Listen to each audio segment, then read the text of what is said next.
जो FIR launch की थी ओशिवारा पुलिस स्टेशन ने, आप सबको मालूम होगा उसमें क्या क्या एलिगेशन थे. Cheating, criminal breach of trust and section 377, that is unnatural sex, which was subsequently added by the police after the FIR was launched. और आप लोगों को पता है कि फर्स्ट डे पे ही ऑनरेबल कोर्ट ने जुडिशियल कस्टडी ग्रांट की थी, ये जानते हुए कि इसमें इन्वेस्टिगेशन की अभी कोई ज़रूरत नहीं है या कस्टडी की ज़रूरत नहीं है हमारे क्लाइंट की. उसके बाद इन लोग सेशंस कोर्ट में गए, रिवीजन एप्लीकेशन फाइल किया against the order of magistrate court, और 2 दिन की police custody according two sessions order of the sessions court दिया गया था. उसके बाद मुझे लगता है 2 वीक में यहाँ से बेल ग्रांट कर दी थी ऑनरेबल कोर्ट ने. और उसके बाद फिर मैसूर पुलिस जो मैसूर में एफआईआर लॉन्च हुई थी वो कनेक्शन में अपने क्लाइंट को लेके गई थी, उस मैटर में भी बेल ग्रांट कर दी है कोर्ट ने. अभी मेरा क्लाइंट आप लोगों के सामने है. Now he will speak further things. अच्छा, आप लोग मुझे ये चीज़ बताओ, जो मेरा एक लास्ट जो मेरा वीडियो बाइट था जिसमें मैंने क्लियरली कहा था कि मुझे 2 दिन देना. आप लोग, डू यू रिमेंबर, मैंने कहा था लास्ट 2 दिन देना, मैं आके सब कुछ सच सच बताऊंगा.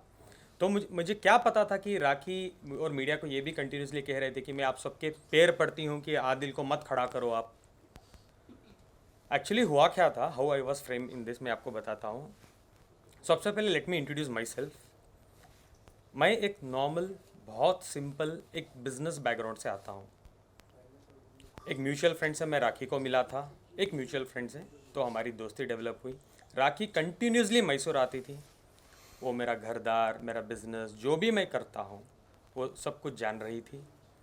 देन स्लोली राखी देख रही थी कि आई वॉज लिटिल इस्लामी गाई, इस्लामी बैकग्राउंड से आता था.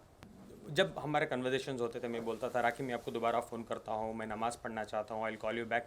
सो राखी ने एक इस्लाम का एंगल सोचा और मुझे कहने लगी कि मुझे सना खान जैसा बनना है, मैं उनके जैसा अबाया करना चाहती हूँ, मुझे नमाज सिखाओ, मुझे रोज़े सिखाओ, मुझे ये सिखाओ. तो जैसे उनको इंटरेस्ट था तो मैं बोलने लगा ये करो वो करो. जब और मैं उनको ये कह रहा था ऑलवेज, आप अपनी मर्ज़ी से करो, इसलिए मत करो कि मैं आपको ज़बरदस्ती कर रहा हूँ. तो शी स्टार्टेड डूइंग दैट. उसके बाद मुझे राखी ने बोला हम शादी करते हैं. तो मैंने क्लियरली राखी से कहा नहीं राखी, 1-2 साल हम वेट करते हैं, मैं आपको क्या ही जानता हूँ कि मैं आपसे इतना बड़ा डिसीजन शादी कर लूँ. सो राखी वॉज लाइक नहीं प्लीज़ हम करते हैं. तो आई वॉज लाइक मेरी फैमिली तो एक्सेप्ट बिल्कुल नहीं करेगी राखी. तो राखी वॉज लाइक नहीं हम कर लेते हैं, हम फैमिली को आप 1 साल टाइम लो, उसके बाद आप बताओ. जैसे मैं अबाया में आ जाती हूँ, जैसा मैं इस्लाम में कन्वर्ट हो जाती हूँ, मैं हज उम्रा करना चाहती हूँ आपके साथ, तो we will do all this. उसके बाद जैसे जैसे जैसे आपकी फैमिली देखेगी कि मैं बदल चुकी हूँ एंड एवरीथिंग, उसके बाद आप स्लोली आपकी फैमिली को कन्विंस करना स्टार्ट करो. Then I agree to it. Eventually मैंने अग्री किया, मैंने बोला ठीक है राखी हम करते हैं. उसके बाद क्या हुआ आप लोगों को तो पता है, हम मीडिया में दिखते थे वो ये. राखी लगातार झूठ बोलती थी मीडिया में. शादी के बाद भी आदिल से पूछो कि वो कब शादी करेगा, आदिल से पूछो कब शादी करेगा. और आप लोग जानते थे मैं कभी भी ब्लैंक रहता था. डू यू रिमेंबर, मैं ब्लैंक रहता था, मैं कुछ जवाब नहीं देता था. क्यों, मैं इतना कट और साफ झूठ कैसे बोल सकता हूँ जब मैं शादीशुदा हूँ और मैं बोलूँ कि मैं करने वाला हूँ, मैं कल करूँगा या परसों करूँगा. सलमान खान ने कॉल किया है, सलमान भाई कन्यादान करना चाहते हैं, बिग बॉस के अंदर कन्यादान करना चाहते हैं. This was all she started doing with me. Then slowly क्या हुआ, कुछ चीज़ें हुए, वो सब आपको तो पता है. मैं लास्ट में बोलता हूँ कि मुझे क्यों. लास्ट दिवाली राखी गई थी दिवाली के एक शो में which is in London.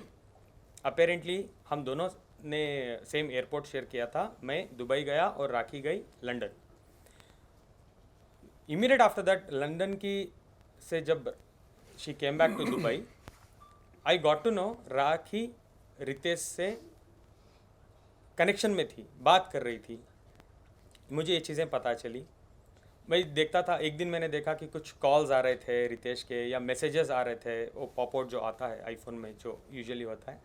Then immediately उसके 8-10 दिन बाद राखी मराठी बिग बॉस में चले गई. तो आई स्टार्टेड इन्वेस्टिगेशन, ये क्या हुआ था, किधर हुआ था, जिसमें मैंने राखी के फ़ोन में already I heard this conversations की राखी बोल रही थी रितेश को, ये सॉरी रितेश राखी को बोल रहे थे कि ये 7 से 8 दिन जो मैंने तुम्हारे साथ यूके में बिताई है मेरे ज़िंदगी के बेस्ट दिन है। पता नहीं जब हम साथ में रहते थे एक घर में आप इतनी रोमांटिक नहीं थी। आई वॉज लिटरली शॉक, मुझे समझ नहीं आ रहा था कि मैं क्या करूँ, मैं क्या बताऊँ, मैं कैसे राखी को पूछूँ, मैं फेस भी नहीं कर पाया। मैं आफ्टर हियरिंग एवरीथिंग मुझे हिम्मत नहीं हो रही है राखी से पूछने के लिए, बीइंग अ हस्बैंड, की राखी क्या क्या है ये, वही दिस इज हैपनिंग। बट दिन गुजर गए, राखी बिग बॉस में चले गई। जब मैं इन्वेस्टिगेशन करना I started in my own sources, मुझे पता चलता है Rakhi Sawant already properly married थी रितेश से, जो वो बोल रही थी बार बार कि मैं रितेश से शादीशुदा नहीं हूँ, जो मुझे बोला गया था। और मीडिया में उसने 1 से 10 बार बोला है कि रितेश भाग गया था, शादी हमारी नहीं हुई थी। और शायद ये भी कहा था कि रितेश की पहले शादी हुई थी, ये मुझे पता चला, इसलिए वो ये ड्रामा। जब मुझे पता चला राखी लीगली रितेश से शादी कर चुकी है, लीगली प्रॉपर तरीके से, और राखी ने रितेश को डाइवोर्स नहीं दिया है, इसके बावजूद उसने मुझे शादी किया है। हम जब अंधेरी की कोर्ट में गए थे शादी के टाइम में, राखी स्टेटस की जगह में राखी ने साफ साफ लिखा था सिंगल। तो मैं क्या प्रूफ करूं, मैं क्या सोचूं, एज अ प्रूफ सिंगल तो सिंगल, वो लीगल डॉक्यूमेंट में सिंगल लिख रही है यार। How can I even doubt कि राखी गलत बोल रही है या सही बोल रही है। आई बिलीव्ड हर, मेरी सबसे बड़ी भूल, जिंदगी की सबसे बड़ी भूल, दैट आई बिलीव्ड राखी कि वो सिंगल है। उसके बाद मुझे पता चलता है, today I have all the evidences, I would like to share. आप चाहे तो मैं आपको दिखा भी सकता हूँ दैट दिखाओ ना,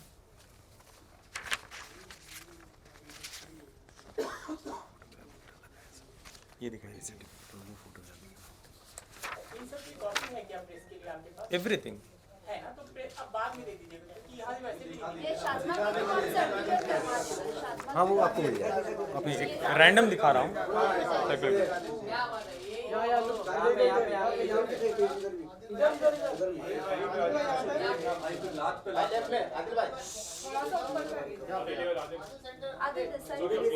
आई विल शेयर दिस, किसी को भी नहीं मिल रहा, I will also share this.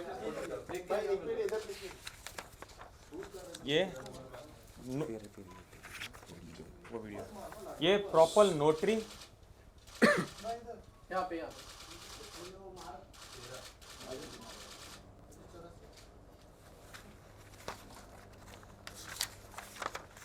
राखी शादीशुदा, शादी होने के बाद का सर्टिफिकेट। तारीख क्या है उसकी? तारीख is 11/11/2019। So you were not aware of this? Of course no.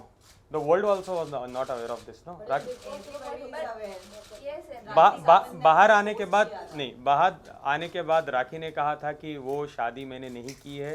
उन्होंने एक रील टू रियल कुछ इंटरव्यू आप जाके यूट्यूब में देख सकते हो, उसमें साफ साफ कहा है राखी ने कि मैं रितेश से शादीशुदा नहीं थी। तो आपने उसकी बात पर भरोसा कर लिया और आपने उसको लीगली या फिर किसी भी प्रकार से एविडेंस छानबीन नहीं किया। एक तो मैंने ट्रस्ट किया बिकॉज मेरी बीवी है, दूसरा जब हमारी शादी हो रही थी अंधेरी कोर्ट में, रजिस्ट्रार के सामने भी राखी ने लिखा था स्टेटस में सिंगल, ये नहीं लिखा था डिवोर्सी, ये नहीं लिखा था मैरिड, ये कुछ भी नहीं लिखा था, सिंगल लिखा था। वो कॉपी है आपके रजिस्टर? ऑफ कोर्स है, मैरिज एप्लीकेशन। नहीं, उसमें जो सिंगल लिखा था के साथ उनका आप डिवोर्स वो हो शादी चुका का था। document। नहीं, डिवोर्स नहीं हुआ था। और लीगली भी जब तक आप प्रीवियस हस्बैंड से या वाइफ से डिवोर्स नहीं लेते हैं, दूसरी शादी आप नहीं कर सकते। If will talk about the Muslim law, तो मर्द दूसरी शादी कर सकता है लेकिन औरत नहीं कर सकती, और इनकी शादी एज़ पर मुस्लिम लॉ हुई है। तो एक तो सेपरेशन ऑफ मटेरियल फैक्ट्स है and thereby to play a fraud upon my client. So वो केस को हम बाद में डील करेंगे, ऑनरेबल कोर्ट के सामने जाना है उसके लिए।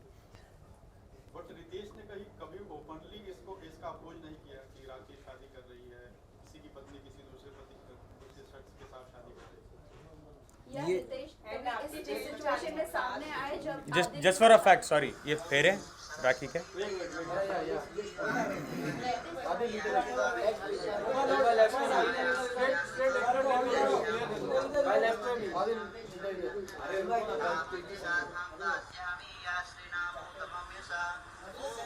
वीडियो में दे दूंगा, आप लोग बाद में देख लेना, जिस for a reference I am sure. आया मैं ओन सोर्स है, वो तो अभी मैं नहीं बता सकूंगा ना। देखो शादी, एक सेकेंड, शादी जब वो, मैं पूरी इंडिया ढूंढ रहा हूँ कि कहाँ शादी हुई है। आई इवेंट टू मुंबई में ढूंढ रहा हूँ, पुणे में ढूंढ रहा हूँ। जब मुझे पता चला राखी आके बैंगलोर में परफॉर्म की है ये वेडिंग, बैंगलोर का हूँ यार, इतना तो कनेक्टेड रहूँगा कि मैं विटनेस निकाल लूँ, प्रूफ निकाल लूँ। वो मेरी, आई एम वेरी लकी कि उसने बैंगलोर में किया है ये सब, और मुझे सब विटनेसेस मिल गए, सब सब सब कुछ। शादी के और इसके अलावा भी मेरे पास और भी थोड़े विटनेसेस हैं जहाँ वो इंटीमेट चीज़ों में है रितेश के साथ, but I am not allowed to show those things according to the my advocate, और लीगली मैं नहीं दिखा सकता। But I have lot more things about Rakhi Sawant. UK में वो क्या कर रही थी, किस कमरे में थी, किस वक्त थी, वो भी आज की डेट में मेरे पास है। लॉबी के वीडियोज़ हैं मेरे पास, जब रितेश आ रहे थे किसके नाम पे रूम बुक था, everything I have it, everything. हमने ऑलरेडी लीगल प्रोसेस जो है आदिल, हमने एक वीडियो सामने आया था जिसमें वो पैसे की बात हो रही थी।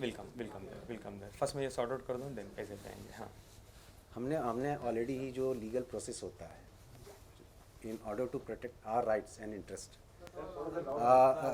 राखी जी ने इस केस के चलने के दरमियान बहुत सारी चीज़ें ऐसी बोली हैं जो हाईली डिफेमेटरी है, और बहुत सारी चीज़ें हैं जो इसके लिए हम ऑनरेबल कोर्ट को भी अप्रोच करने वाले हैं। एंड ओबियसली जो भी डॉक्यूमेंट्स हैं, एविडेंस है, वो हम ऑनरेबल कोर्ट के सामने प्रोड्यूस करेंगे।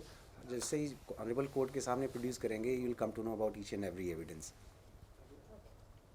हाँ पूछिए, कुछ पूछ रहे थे। शादी आपने की राखी सावंत से, तो क्या रितेश का कोई कॉल आया आपको, या फिर इस तरह का कोई विरोध किया कि मेरी पत्नी से शादी क्यों कर रहे हैं? हाँ, राखी जब मैं शादी से पहले, जब मैं राखी को डेट कर रहा था, तो एक बार रितेश का मुझे कॉल आया था राखी के फ़ोन पे ही, और उसने बोला था कुछ झगड़ा हो रहा था। देन मैंने इंटरप्ट किया और मैंने बोला मैं जो बात करवा, तो रितेश ने मुझे साफ साफ कहा है तुम पछताओगे, उसके साथ मत रहो, उसने मुझे बहुत लूटा है, बहुत कुछ उसने मेरे साथ किया है, आप उससे दूर रहो।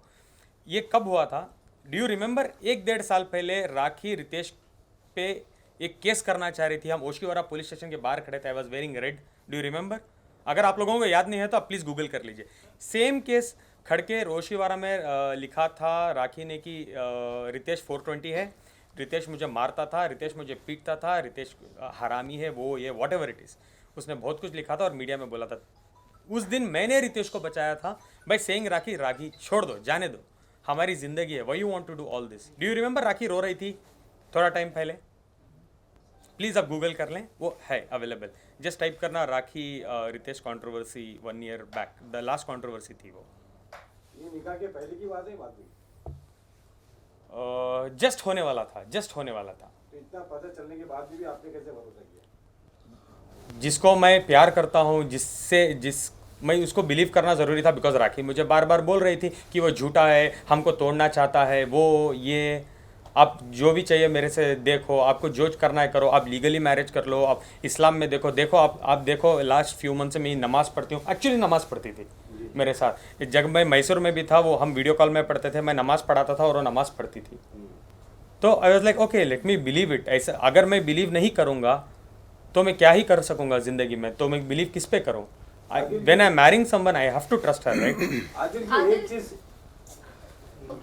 एक चीज जो है, रिश्ते की अभी सिचुएशन क्या है? क्या डाइवर्स हो चुका है या filing? I will come to that, वो एंड में रखेंगे हम। पहले पैसे, बहुत टॉपिक्स हैं हम बात करने के, मेरे पे बहुत एलिगेशंस लगे आदिल, हैं सबसे सीरियसली। पहले बात है कि जब राखी से आप मिले थे तो हम लोगों को ऐसा लगता है, पूरी मीडिया को, कि कहीं ना कहीं आपको बॉलीवुड में आना था, फेम चाहिए था, इसलिए आप राखी से जुड़े और राखी आपको सपोर्ट करेंगी। क्या था वजह, मतलब राखी से जुड़ने की वजह क्या थी? क्योंकि आप भी जानते हैं राखी की एज, दुनिया भर में राखी के बारे में लिखा, पर जब भी आप किसी से मिल रहे हैं तो आप फेसबुक अकाउंट चेक करते हैं, और राखी को आप नहीं जानते थे, ऐसा तो हो नहीं सकता, फिर भी आप राखी से जुड़े, आपका रीजन क्या था? Again, 1 second, give me a second. And also, addition to that question, how can you say that you were not aware totally of Rakhi's and her पुराना husband's relationship? Because दोनों काफी famous थे, दोनों big Boss के साथ आए थे, तो आपका कहना कि because I used to love her, which is why I never doubted her or their relationship makes no sense. और उससे पहले अभी आपने वो भी कहा कि रितेश ने आपको कॉल करके ये भी कहा कि वो आपको, मेरे को उसने बर्बाद कर दिया है, ये कर दिया, वो कर दिया, फिर भी आपने उससे शादी किया। What was the reason? मतलब इतना भी कोई अंधा नहीं हो जाता शायद से, इतना पता होने के बाद। आपके करने के sources बाद आपको भी वो तब शादी aware नहीं गुप्त रखी कराए। गई, बाद में रिवील किया गया उसको। देखो, सबसे पहले एक बात बताऊं, राखी को मैं सिर्फ रितेश नहीं, मैंने ये भी पूछा था कि दीपक सबसे पहले मैंने ये पूछा था, I was not aware of it, कि आपने स्वयंवर किया है, आपकी उस टाइम में शादी हुई थी, क्या ये रियल थी? वो बोली थी ये ड्रामा है। सेकंड मैंने ये पूछा था अभिषेक के बारे में, तुम्हारा और अभिषेक का रिलेशनशिप बताओ, तो राखी ने बोला था बॉयफ्रेंड, चलो वो तो कॉमन चीज़ है, बॉयफ्रेंड था। थर्ड मैंने वीडियोस में देख के ये भी राखी से पूछा था दीपक कलाल के साथ तुम्हारा स्टेटस क्या है, बिकॉज तुमने ये कहा है हम शादी करने वाले हैं, हम शादी कर चुके हैं, दीपक कलाल के साथ मैं हनीमून कर, अब तो बहुत कुछ बात किया था आपने दीपक कलाल के बारे में भी, आप मुझे ये चीज़ बताओ। तो उन्होंने कहा था वो सिर्फ पैसों के लिए, कुछ पब्लिसिटी के लिए मैंने किया है, ठीक है। तब मैं हिंदू में मीन्स क्राइस्ट में और हिंदू में थी, तो मुझे इतना नॉलेज नहीं था, कोई मुझे टेक केयर नहीं करता था, ठीक है। उसके बाद रितेश का मैंने पूछा तो सारी दुनिया जानती है, रितेश राखी एक्स हस्बैंड, उस टाइम में जब टाइप करते थे तो रितेश आता था। राखी ने कहा आपके पास कोई एविडेंस है मैंने शादी किया है? नहीं। आप वो एक जो फ़ोटो थी एक वायरल हो रही थी, कुछ हाथ की फ़ोटो ना, यू आई रिमेंबर, बोल रही थी ये इसके लिए नहीं था, कोई शूट में हमने किया था, मेरी माँ की कसम मैंने शादी नहीं की है।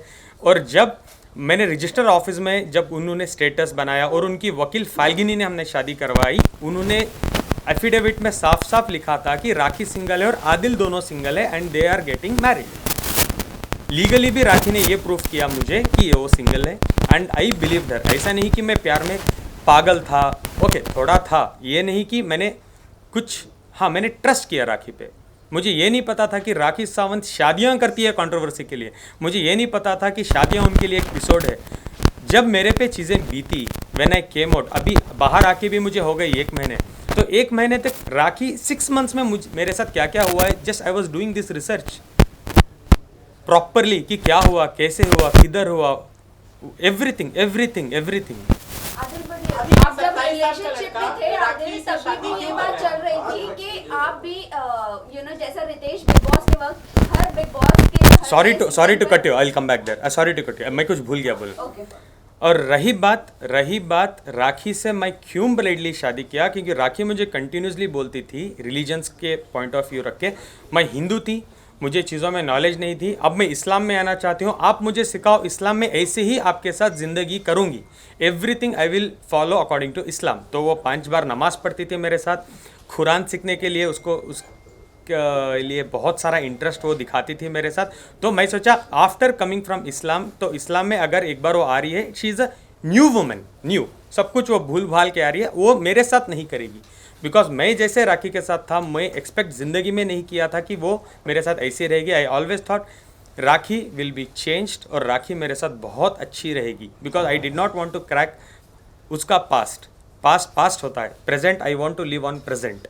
हाँ आदिल आपको कुछ चाहिए था, मतलब लोग ये कह रहे हैं कि आपको फेम चाहिए था, मतलब इसका क्लैरिफिकेशन एक चाहिए था, क्योंकि यही कहा जा रहा है। अभी उसके टॉपिक में जब हम फाइनेंस पे बात करेंगे तो मैं दिखाऊंगा कि राखी ने मुझे कितना लूटा है। जो पैसे मैंने राखी पे खर्चे हैं ना, मैं बहुत बड़े पर्दे में लॉन्च हो सकता था, अगर मुझे बॉलीवुड में आना था तो मैं बहुत बड़े नामदार बैनर में लॉन्च ले सकता था, ये जैसे यशराज, नाम भी बताऊंगा, वो बैनर में मैं अपनी लॉन्च करवा सकता हूँ। जो राखी के ऊपर मैंने स्पेंड किया है, मैं एक्टिंग क्लासेस तब जा सकता था, मैं प्रोडक्शन हाउस में पैसे लगवा सकता था, मेरी फैमिली को बोल के कि मुझे लॉन्च कर दो, मैं कर सकता था। मुझे नाम या फेम या मुझे बिग बॉस की ज़रूरत नहीं थी कि मैं आके राखी के साथ कंट्रोवर्सीज करता रहा। और ये भी नहीं कि मैं राखी के साथ आया, घूमा फिरा, फेमस होकर मैं छोड़ दिया। मैंने प्रॉपर शादी की है, इस्लाम में शादी की है। एक चीज़ और मैं कहना चाहता आदिल जी हूँ कि लेट हिम कंप्लीट। आज की डेट में आपको लगता है कि राखी जी से रिलेशन रख के या उनसे शादी करके या उनको यूज़ करके कोई भी सेलिब्रिटी बन सकता है या काम पा सकता है फिल्म इंडस्ट्री में?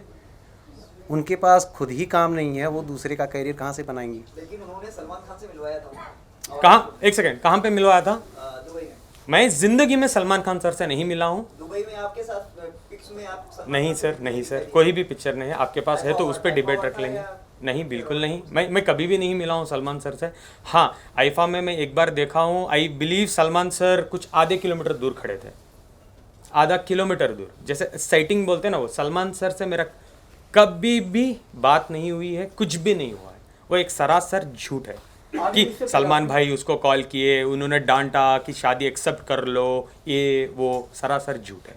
आदिल, इससे पहले आपने बोला कि हिंदू से कन्वर्ट होके मुसलमान बन रहे, तो एक तरह से बदलाव आएगा। तो आप मतलब आपका ये कहना है कि जो हिंदू में है, महिला है, वो सही से काम नहीं करी है। हर राखी सावंती होती है एक और बार बोलिए please please, I am sorry. जो हिंदू में आपने कहा कि जो मुसलमान में कन्वर्ट हो जाएगी राखी सावंत तो कुछ बदल जाएगी, तो आपका ये कहना है कि जो हिंदू में औरतें रहती है वो हर राखी सावंत ही होती है? नहीं नहीं, बिल्कुल नहीं। सबसे पहले मैं ये बात क्लियर कर दूं। नहीं, let me tell you one thing. Religious issue को प्लीज इसमें इन्वॉल्व मत करिए। We are talking about only the human beings. सबकी अपनी अपनी फेथ होती है, ठीक है ना। आदिल जी, एक बहुत अहम सवाल। और रही बात हिंदू महिला की बात कर रहे हो, तो मेरे 70% दोस्त हिंदू हैं और बहुत अच्छे हैं, और वो रिलीजन को मैं बहुत प्यार करता हूँ। इसीलिए मैं राखी को एक्सेप्ट करने का भी एक वजह था, बिकॉज वो बहुत अच्छा रिलीजन है और मैं बहुत मानता हूँ उस रिलीजन को। सर, आपने अभी ये बात की उनके सवाल पर कि यहाँ हिंदू मुस्लिम महिला वाली बात नहीं थी, है ना, ठीक है, होनी भी नहीं चाहिए। लेकिन एक सबसे बड़ा सवाल जो एक कम्युनिटी को बहुत हर्ट किया उस चीज़ ने, आप बार बार इस्लाम की बात कर रहे हैं, मुसलमान होने की बात कर रहे हैं, आप ये बता रहे हैं कि राखी सावंत नमाज पढ़ रही थी, कुरान शरीफ सीखना चाहती थी, लेकिन एक जगह पर आप लोगों ने जो कुरान शरीफ मुसलमानों की सबसे बड़ी मुकद्दस किताब है, उस पर हाथ रख के आप लोग बेडरूम में लेटे हुए हैं, और लेट के आप लोगों ने वहाँ पर हेल्प लिया। वो कितनी बड़ी कुरान शरीफ की बेहुरमती थी, और एक कम्युनिटी को बहुत हर्ट किया, उससे बहुत तकलीफ पहुंची उससे। वो पूरा ड्रामा क्या था? सबसे पहले मैं एक बात कहना चाहूँ, वो मेरे और मेरे रब का मामला है। दूसरा, मैं तहे दिल से मेरे इस्लाम भाई, मेरे इस्लामी बहनों से मैं माफ़ी मांगना चाहूँगा कि वो बहुत बड़ा गुनाह मेरे हाथ से हो चुका है। मैं समझता हूँ कि लास्ट 6 महीने मैंने जेल में एक दिन भी ऐसा नहीं रहा कि मैं रोया हूँ।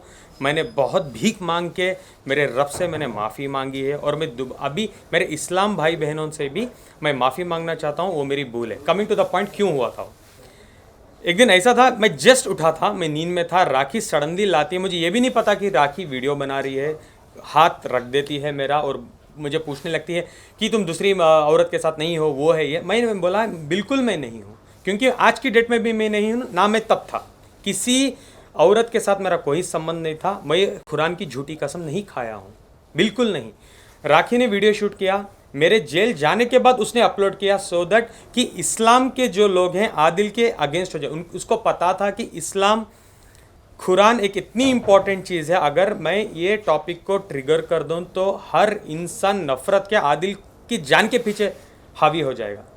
तो उसको ये ठीक तरीके से पता था, तो शी अपलोडेड दिस। हाँ, ये मेरा रीज़न या जस्टिफिकेशन हो, बट वो मेरी गलती है और मैं तहे दिल से मैं माफ़ी मांगना चाहता हूँ। मेरे रब से मैं ज़िंदगी भर, मैं मरने तक माफ़ी मांगूंगा, और मेरे इस्लाम भाई और इस्लामी बहनों से भी मैं माफ़ी मांगना चाहता हूँ। एक सेकंड के लिए भी आप ये मत सोचना कि मैं इस्लामी बैकग्राउंड से बिलीव नहीं करता हूँ। हाँ, आपका गुस्सा मेरे पे जायज़ है, एक बार मुझे माफ़ करना प्लीज़। आइंदा मेरे मरते दम तक ये गलतियाँ मेरे से नहीं होंगी। रिलेशनशिप की बात करें तो बात ये है कि क्वेश्चन उन्होंने कहा है, राखी सावंत स्टार्टिंग से के पूछिए statement है। दोबारा। रिलेशनशिप्स की अगर बात करें तो राखी सावंत का ये स्टेटमेंट था उनके प्रेस कॉन्फ्रेंस में कि आपने एक ईरानी लड़की को यहाँ पर बुलाया था, रखा था, फिर आप उसके साथ डोमेस्टिक वायलेंस भी करते थे। राखी को जब ये बात पता चली, वो लड़की ने जब ये बात बताई कॉल करके, तब आपने जाकर वो लड़की को भी मारा, और राखी के पैसे से ही आप उसकी सारी नीड्स पूरी करते थे, ऐसे कुछ था। क्योंकि उस दिन शैली जी जो एनजीओ चलाती है, हमें नहीं पता वो फॉर एन एग्जाम्पल, शैली जी कोई एनजीओ नहीं चलाती है, उन्होंने ऐसे इंट्रोड्यूस किया। अच्छा, पहले वो मैं बोल दूँ, सॉरी टू कट, शैली जी कोई एनजीओ नहीं चलाती है। वो क्या करती है बताऊंगा तो बहुत बड़ा एपिसोड हो जाएगा, मुझे ज़रूरत नहीं है उनके बारे में बताने में। Please continue. यस, तो ये रिलेशनशिप्स की जो बात है, और उन्होंने कहा है आपके कई सारे रिलेशनशिप रह चुके हैं, और आपको हर लड़कियों के कॉल राखी को आते थे आपके अगेंस्ट। इसके बारे में आप क्या कहना? जितना भी आपने मुझे अभी बताए एलिगेशन राखी सावंत जी के बारे में, क्या आपके पास एक का एविडेंस है कि मैं राखी के पैसे लेके ईरानी पे किया? एविडेंस है? मैं उसको मैंने ईरानी लड़की को मारा था, आपके पास एविडेंस है? क्या मैंने राखी को मारा था, आपके पास एविडेंस है? नहीं ना। Just let me answer it properly. आपके पास कोई भी चीज़ों का एविडेंस नहीं है। अभी वो एपिसोड मैं आपको बताता हूँ क्या था।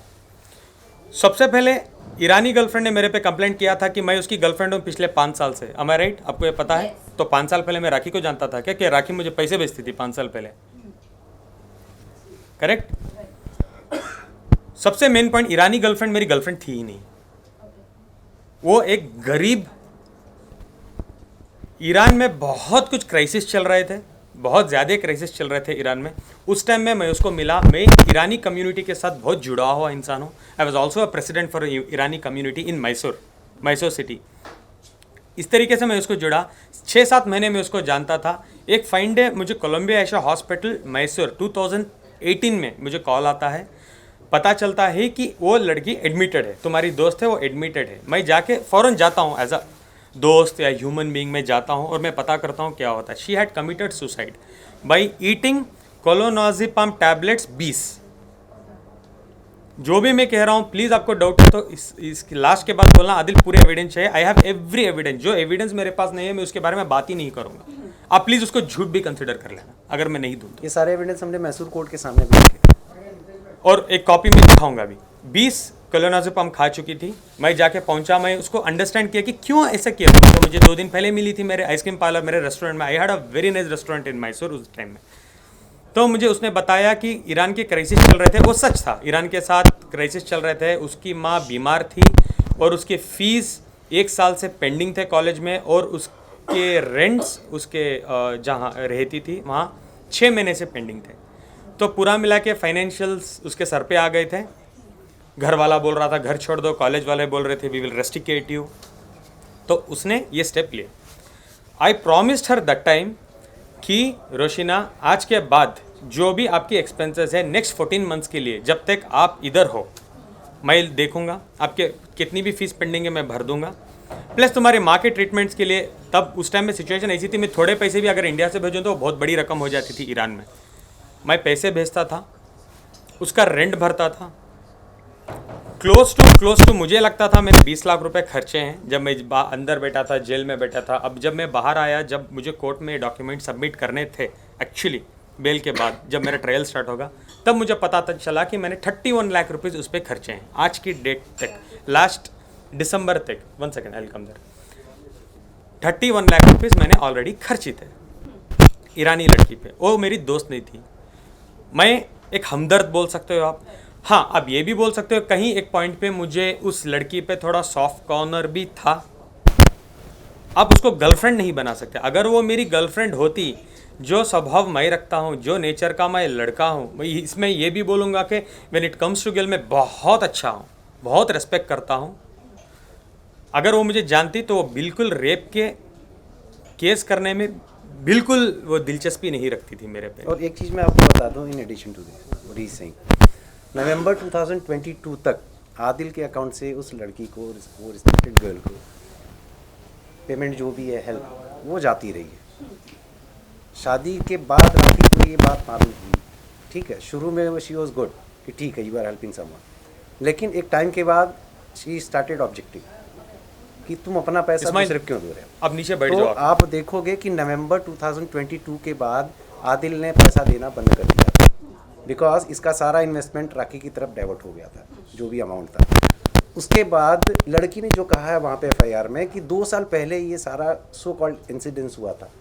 अब सवाल यह है कि जब 2 साल पहले ये हुआ था, आप एफआईआर लॉन्च करते हैं 2nd वीक ऑफ फरवरी 2023 और आपके अकाउंट में पैसे जा रहे हैं नवंबर 2022, ठीक है।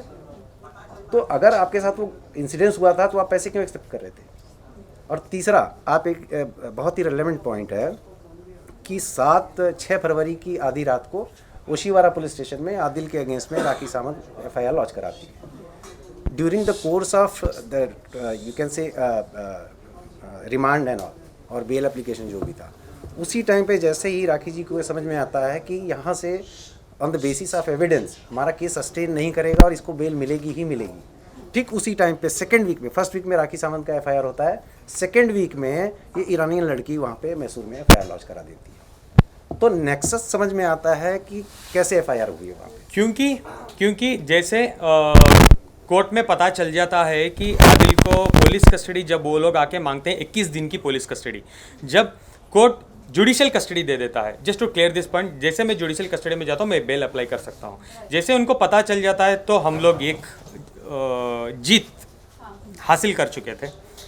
इमीडिएटली 8 तारीख को राखी जाती है मैसूर, मेरे पूरे दुश्मन इकट्ठा करती है, प्लस ईरानी लड़की को जाके मिलती है और बोलती है, 3 लाख रुपए कैश भी देती है और बोलती है मैं तुम्हें स्टार बनाऊंगी,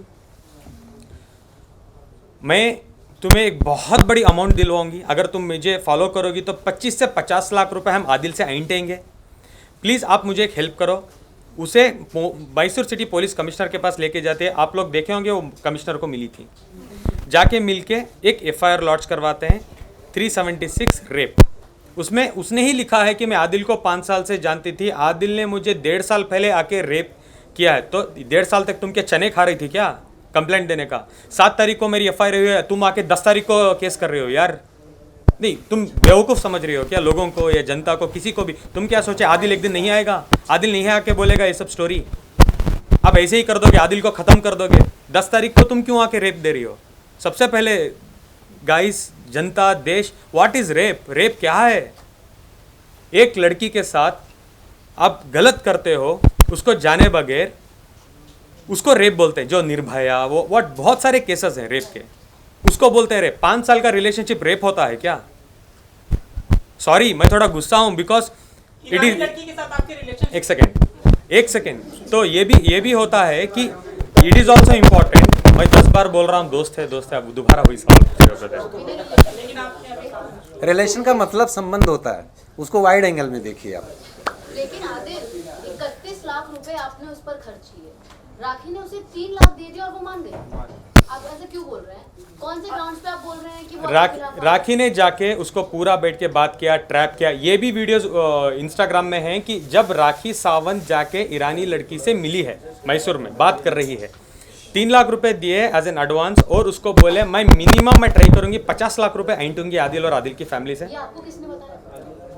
बाहर आने के बाद मेरे बहुत खास दोस्त भी ये चीज़ों में शामिल थे, वो जानना चाहते थे कि क्या हो रहा है एक्चुअली। 2 लोगों के बीच की एक बात मिनट, नहीं। मैं बोल देता हूँ। नहीं, 2 लोगों के बीच की बात थी। राखी, मेरे थोड़े दुश्मन भी हैं उसमें, और मुझे जेल में मेरे 1-2 दुश्मन को, जो राखी के 2 भाई हैं मैसूर जेल में, वो अंदर भेजती थी मुझे बात करने के लिए, और वो मुझे खुद बोलते थे देखो आदिल, ऐसे तो तुम बाहर नहीं आओगी, ऐसे तो तुम्हें सज़ा हो जाएगी, तुम एक काम करो, एक 50 लाख की डिमांड है, छोड़ो 50 कहाँ से तुम भी दे सकोगे, अंदर बैठे हो, चलो एक 25 लाख रुपए में क्या मैं बात करूं? अगर तुम 25 लाख रुपए देने मानते हो तो ईरानी और राखी दोनों खड़ के आके कोर्ट में बोलेंगे कि हम चार्जेस हमारे वापस लेना चाहते हैं, आदिल के ऊपर जितने भी हमने चार्जेस लगाए हैं हम वापस लेना चाहते हैं, और बेल ही नहीं तुम्हारे केस भी रद्द हो जाएंगे, 25 लाख रुपीज़। मैंने कहा सर, ब्रदर, वॉट 5 महीने से कस्टडी हो गई है मेरी, क्या ही हो जाएगा अभी मेरे साथ? ये बात पहले करते तो एटलीस्ट मैं कुछ जुगाड़ करता और मैं रफा दवा हो जाता, मैं ज़िंदगी में मीडिया के बाहर नहीं आता। एक पॉइंट मैं आपको से बोलना चाहूँगा, एक इंसान को इतना ही डराओ जितना वो डर सकेगा, इतना ही डराओ। बॉम्बे जेल में मुझे डाल दिया था 7 दिन, 8 दिन, 10 दिन, अगर उसके बाद मुझे बेल होकर मुझे छोड़ देता ना इजीली, सच में बता रहा हूँ मैं ज़िंदगी में नहीं आता मीडिया के सामने, मैं इतना डर चुका था। उसके बाद मैसूर में डालो, वो करो, ये करो, जेल के अंदर बैठ के मेरे पे FIR करवाते रहो, फाइंडे ऐसा आ गया, जो होता देखा जाएगा। 10 साल बैठूंगा तो 10 साल बाहर आके बात ही करूंगा मैं मेरी लड़ाई खुद से लड़ूंगा। आप समझ रहे हो मैं क्या कहना चाह रहा हूँ? जो 25 लाख रुपए, सबसे पहले मैं 5 महीने क्यों था मैसूर जेल में? पहले 3 महीने तो ऐसे निकल गए, 1.5 महीने MLA इलेक्शंस थे मैसूर में, उसके बाद 1.5 महीने का वेकेशन था तो 3 महीने गुजर गए। उसके बाद मेरे एडवोकेट जो अल्ताफ़ उनका नाम है मैसूर में, he is a very well known advocate and my brother too, वो बोले कि तुम्हारी चार्जशीट फाइल हो चुकी है, जिसमें आपकी रिपोर्ट्स में ये भी है कि नेगेटिव, आपने कभी भी उस लड़की के साथ सेक्स नहीं किया है। Negative reports, am I correct sir? Negative reports आ गए हैं,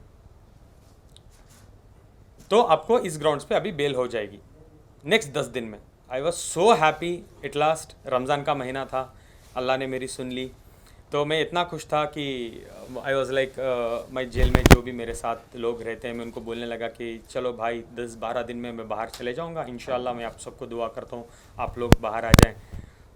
sorry to divert from the point, जेलों में ना बहुत लड़कियों के चक्कर में जेल काट रहे हैं, झूठे केसेस में, बहुत लड़की जाके बोलती है रेप तो उठा के जेल में डाल दो, लड़का जाके कुछ बोले तो कंप्लेंट दो, एनसी करो, सोचेंगे 10 बार बुलाएंगे, इंक्वायरी क्या है, प्रूफ क्या है, नहीं, एविडेंस क्या आप है। लोगों के लिए So कोई that प्रोविजन means नहीं। आप लॉ पर भी एक लॉ नहीं, नहीं। पर भी क्वेश्चन नहीं। I will come there, I will stick to the point. Guys, last 3 questions.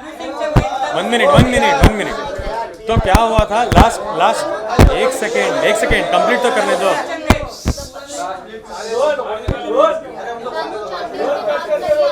अब रेप का कट करके तनु पे जाऊँ क्या?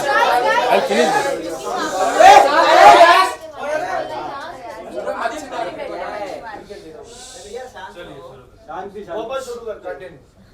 तो लास्ट 10 दिन थे मेरे, तो मेरे वकील बोले बहुत अच्छी बात है, अभी तुम्हारी बेल हो जाएगी, अब तुम बाहर आ जाओगे। तो वो हो रहा था। उसके बाद क्या हुआ, सडनली एक बंदा आते हैं जेल के अंदर एंट्री लेके, राखी के सो कॉल्ड ब्रदर हैं वो, मुँह बोले राखी के तो बहुत भाई हैं, वो तो छोड़ो 1000 की तनख्वाह में है, भाई भी बनते हैं, वो छोड़ भी देती है। नहीं बता सकता, I am sorry, legally I am not allowed to tell. और मैं फेक पब्लिसिटी किसी को देना नहीं चाहता, ये फेक आदमी आप बना उनको पब्लिसिटी में देना नहीं चाहता, वो फर्जी है क्या? मैं बता राखी का ये आदमी था, श्योर है। ऑफ कोर्स बहुत अच्छे दोस्त हैं, और वो बहुत सारे मैसूर के वीडियोस में अवेलेबल हैं राखी के साथ, जो उनको सपोर्ट कर रहे हैं। हम आपको न्याय दिलाएंगे, सबसे पहले मुझे दिला दो न्याय, उसके बाद राखी को दिलवाओ। नहीं हाँ वही। तो क्या हुआ, वो आके मुझे बोले कि राखी, इंपॉर्टेंट है सुनना प्लीज, राखी और रोशिना दोनों जो ईरानी लड़की है दोनों रेडी हैं कि पूरे चार्जेस वापस ले लेंगे, आप एक बार उनको फ़ोन करो। मैंने कहा सच में बोल रहे हो आप? उन्होंने बोला हाँ, वो बिल्कुल आके कोर्ट में खड़ के ये बोलने के लिए तैयार हैं कि आदिल निर्दोष है और हम ये चार्जेस वापस लेंगे या वॉट एवर इट इज़। तो मैं बहुत खुश हो गया। मैंने वहाँ से फिर सबसे पहले मेरे एडवोकेट को कॉल करके बोला क्या ये हो सकता है? उन्होंने बोला हाँ, अगर वो आके बेल के दिन में बोलते हैं तो हम बहुत अच्छा होगा, केस भी आपका रद्द करवा देंगे, हम ट्राई करेंगे कि रद्द हो जाए। तो मैंने सबसे बड़ी गलती क्या की, जेल के सुप्रिटेंडेंट के पास मैंने रिक्वेस्ट किया। जेल में एक्चुअली फ़ोन कॉल सिस्टम होता है, एक्चुअली होता है, मैसूर में है ये फैसिलिटी, मैसूर में है, हर दूसरे दिन हम कर सकते हैं। लेकिन वो देने से पहले वो फ़ोन करके उन आगे वाले को पूछते हैं क्या आप बात करना चाहते हो, वो परमिशन देते हैं, वो बोलते हैं हाँ हाँ हम आदिल से बात करना चाहेंगे। तो वो कनेक्ट करते हैं, मैं बात करता हूँ। राखी जी मेरे से एक 10 मिनट बात करती है, और ईरानी गर्लफ्रेंड जो लड़की को भी लेते हैं, कॉन्फ्रेंस में लेते हैं, सो कॉल्ड गर्लफ्रेंड करके ही तो एफआईआर दिया था ना, इसलिए एफआईआर में तो वही लिखा था ना। एक्चुअली आप लोगों ने इतना रिपीट कर दिया ना। तो प्रॉपरली उन्होंने बात कर रहे थे फ़ोन में, तो properly they were talking to me कि क्या हुआ, छोड़ो, हम चाहते हैं ये रमज़ान का महीना है, आप बाहर आ जाओ, आप ईद आपके पेरेंट्स के साथ गुजारो, हम बिल्कुल चाहते हैं आप बाहर आ जाओ। I was very happy. तो मैंने कहा ठीक है 12 तारीख को मेरी डेट है, आप आओगे?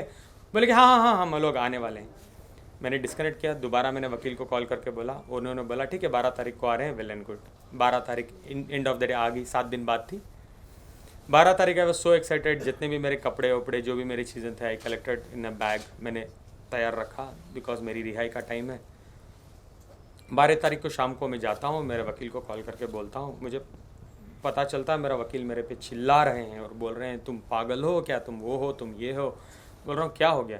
बोल रहे हैं वो लोग आए थे, जो लड़की है ईरानी लड़की वो आई थी, लेकिन उसने ने बयान दिया कि उसने तुम्हारे पे एक एडिशनल एफआईआर किया है, सेइंग कि आदिल फ़ोन इस नंबर से फ़ोन करके मुझे थ्रेट कर रहा है, मैं बाहर आके मारूंगा, कुचल दूंगा, जान से मार दूंगा। एक और एफआईआर मेरे पे लॉन्च होता है। जैसे वो नेगेटिव रिपोर्ट देते हैं जज को कि आदिल को आप बेल दे सकते हो, रिपोर्ट नेगेटिव है, जज साहब बोलते हैं ये तो ठीक है, लेकिन उन्होंने ये फ़ोन किया है ये इस ग्राउंड्स पे मैं बेल नहीं दूंगा, प्लीज़ आप हाई कोर्ट जाओ। Without any evidence? एविडेंस तो था ना, लीगल सुप्रिटेंडेंट का नंबर, गवर्नमेंट नंबर था। जेल में से जब बात कर रहे हो तो जो सुप्रिटेंडेंट या जो भी तभी जो भी ऑफिसर बैठता है वो उसके सामने ही आपकी बातचीत होती है, राइट? कॉल पर ऑफ कोर्स, हाँ। आप ऐसे ही तो हाइड करके बात नहीं कर बिल्कुल, सकते हो। हाँ। तो उस वक्त वही टाइम पर जो भी वहाँ पर ऑफिसर थे जिसके सामने आप बात कर रहे थे, प्रेजेंट ऑफिसर के सामने, क्या उन्होंने भी कोई आपके लिए गवाही नहीं दी? कि गवाही, इनफैक्ट क्वेश्चन भी वही है ना, नहीं कि गवाही तो देंगे सर, सॉरी। जेल अथॉरिटी के सामने हम किसी को धमकी कैसे दे सकते हैं? एंड सबसे बड़ा सवाल यह है कि जेल अथॉरिटी हमको अलाउ ही नहीं करेगी। जेल अथॉरिटी हमको अलाउ ही नहीं करेगी। जैसे ही हमने स्टार्ट किया थ्रेटनिंग, वो तुरंत कट ऑफ करेंगे और अप्रोप्रिएट एक्शन लेंगे। सो जेल अथॉरिटी ने अगर कोई, देखिए अगर कोई लेडी आपको जो लॉ के प्रोविजंस हैं, प्रिंसिपल ऑफ लॉ, वो आपको पता है कि कोई भी लेडी अगर जाती है पुलिस स्टेशन में और कहती है कि ये अपराध हमारे साथ हुआ है, तो एटलीस्ट एफआईआर हो ना हो लेकिन एनसी तो हो जाएगी। आज आप जाएंगे पुलिस स्टेशन में, एनसी हम अग्री कर सकते हैं, बट एफआईआर सो वटेवर, लेकिन कोर्ट में जब हम बेल एप्लीकेशन करते हैं तो इसका एक नेगेटिव इम्पैक्ट जाता है। कोर्ट बहुत डीप में नहीं जाता, आर्ग्यूमेंट बेल एप्लीकेशन के आर्ग्यूमेंट के टाइम पे टेक्निकलिटीज़ में कोर्ट नहीं जाता है। वो प्राइमा फेसी ये थोड़ा सा अपने केस को डैमेज करता है और उनका पर्पस ही है। ऑफिसर ने उसने अपने ओहदे का गलत इस्तेमाल नहीं किया, उसको जांच करनी चाहिए ना कि भाई धमकी कहाँ से दी गई है। देखिए क्या होता है ना कि बहुत सारे मैटर ऐसे हैं कि जांच करने के लिए राखी जी तो इतना सेंसेशन भी कर देती है कि वो जांच का पहले तो एफआईआर ले लेगा, वो तो एफआईआर होने से पहले आके मीडिया के साथ खड़ी हो जाती है, देखो मैं आदिल पे क्या कर रही हूँ, आदिल मुझे डांट रहा है, गाली दे रहा है, मार देगा। वो भी क्या करेंगे ऑफिसर्स भी। तो एनसी करने के बाद एफआईआर क्यों किया? उन्होंने एक प्रॉपर नंबर दिया था, गवर्नमेंट का नंबर, सुप्रीटेंडेंट का नंबर दिया था और कहा था एफआईआर। यही तो मैं बार बार बोल रहा हूँ, लड़कियों के लिए इतना अच्छा लॉ बना के रखा हुआ है हमारे संविधान में, पहले एफआईआर बाद inquiry. But Adil media trial है क्या? राजस्थान के बाद वो आदिल उसके बाद होगा ना, कॉल तो कोई भी कर सकते हैं। अभी इन्वेस्टिगेशन उसकी चल रही है, वो केस भी मेरे पे रद्द हो जाएगा बिकॉज अभी वो जो ऑफिसर को भी बुलवाएंगे वो आके बोलेंगे कि नहीं आदिल ने कोई धमकी नहीं दी थी। ये सब इन्वेस्टिगेशन चल रहा है। अभी उन्होंने भी चार्जशीट मुझे लगता है 2 दिन पहले फाइल की है कि उसको जो बी रिपोर्ट बोलते हैं क्या सर, उसको बी रिपोर्ट, बी समरी हाँ बी समरी वो करने वाले हैं कि ये एक झूठा केस है।